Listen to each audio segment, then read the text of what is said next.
ఈ ప్రాసెస్లో, ఈ తెలుసుకునే ప్రాసెస్లో అంటే మిమ్మల్ని ఎక్సైట్ చేసిన పాయింట్ ఏంటి? First thing the conflict of the film అండి. Okay. Like the central idea ఒక లవ్ స్టోరీ తీసుకునేటప్పుడు లవ్ స్టోరీలో మామూలుగా రకరకాల కాన్ఫ్లిక్ట్స్ చూస్తాం. కరెక్ట్. అమ్మాయిని ఇంకొక అబ్బాయి ప్రేమించుంటాడు, వాడు అదే విలన్ మెయిన్ అవుతాడు. కాన్ఫ్లిక్ట్ ఉంటుంది బేసిక్గా. లేకపోతే ఈ అమ్మాయి హీరోని కాకుండా ఇంకొక అబ్బాయిని ప్రేమిస్తుంది, లేకపోతే ఇంట్లో వాళ్ళు ఒప్పుకోరు, వాళ్ళు ఒప్పుకోరు, క్యాస్ట్ అవేమీ కాకుండా ఒక యూనిక్ పాయింట్ అవుట్ వచ్చింది. సో దీని మధ్యలో that is very exciting for me like Okay. From the beginning. And I wanted to దానిలో ఏంటంటే like how will power plays a role in our daily life. ఇవన్నీ కూడా ఇంక్లూడ్ చేసుకొని వెళ్ళి like somebody who like most exciting thing for me is like మన మధ్యన ఒక మనిషి ఉన్నాడు, తన ఫ్యూచరు ప్రెజెంట్ అన్నీ కూడా తెలిసిపోతాయి మన చేయి చూడగానే అనేటప్పుడు how we feel that is more exciting. So ఆ characterization like is something which hooked me a lot. కానీ డూ యూ థింక్ లైక్ అంటే ఒకవేళ నిజంగా రియల్ లైఫ్లో అలాంటి పర్సన్ ఉంటే కాంప్లికేషన్ ఆ పర్సన్కే ఎక్కువ ఉంటాయని అందరికంటే? డెఫినెట్లీ అండి. That's really valid question and this film is all about that. ఓహో నైస్. సంబడి లైక్ అంటే మనం బయట వాళ్ళందరికీ చూసేటోళ్ళందరికీ అది ఒక వరంలా కనిపిస్తుంది, బట్ అది చాలా పెద్ద శాపం అది. కరెక్ట్, నిజంగా. సో బెటర్ రేపటి గురించి తెలియకపోవడం. సో హ్యాపీ లైఫ్ లీడ్ చేయగలుగుతాం మనం. ట్రైలర్లో వచ్చిన ఒక డైలాగ్ కూడా, రివీల్ అయిన డైలాగ్ కూడా ఉంటుంది. తెలుసుకొని ఏం చేస్తారు, రేపు ఏం తెలుస్తుందని జరిగితే సర్ప్రైజ్ మిస్ అయిపోతారు, నచ్చింది జరుగుతుందని తెలిస్తే హోప్ మిస్ అయిపోతారు. అవును, సో నిజంగా. That's his character. Right. So you అంటే బాలీవుడ్లో చేసి, టాలీవుడ్లో చేసి అండ్ హాలీవుడ్ నుంచి వచ్చి, is there any differences between like Hollywood and Bollywood and Bollywood and Tollywood? I mean, I think everyone's trying to make a good movie. Right. You know, it's the same. Nobody sets out to make a bad movie. Everybody's always trying to make good movies.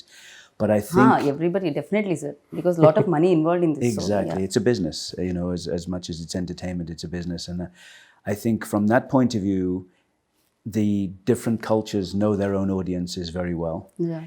and they know how to pander to that audience within the project that they're doing. So I think there are differences definitely from a technical point of view in terms of crew and things like that, and the way things are prepped, and you know, the way people shoot and things like that. But I think overall everybody's trying to tell a good story. But so I think every industry is trying to achieve the same thing. You mold things like అంటే your self are cinema గురించి మీరు ఏమన్నా ఆలోచించి mould చేయడం జరుగుతుందా?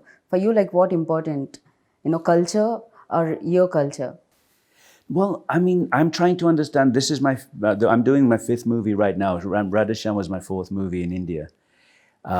I've shot in 28 countries around the world, and I've done movies in China, Malaysia, you know, Europe, America, Canada. And in the end, everybody's trying to achieve the same thing. And I think that, yes, there are cultural differences, and I don't understand as much as I'd like to at the moment about the Indian culture, but working with people like Radha, I mean, I understand a lot more than I did when I started. So, I mean, in the end, we were trying to do a sequence which would work internationally. I mean, on the scale that we were trying to achieve, it was not to make a sequence for the Telugu audience. It's to make a sequence that works for everyone. And so that's why when we started planning this, which was a long time ago, you know, there was so much discussion, so much preparation about the sequence, backwards, forwards, going to America to work with the previous artist and everything else, and coming back and working with storyboard artist, and Radha and I sitting down and discussing the sequence so many times.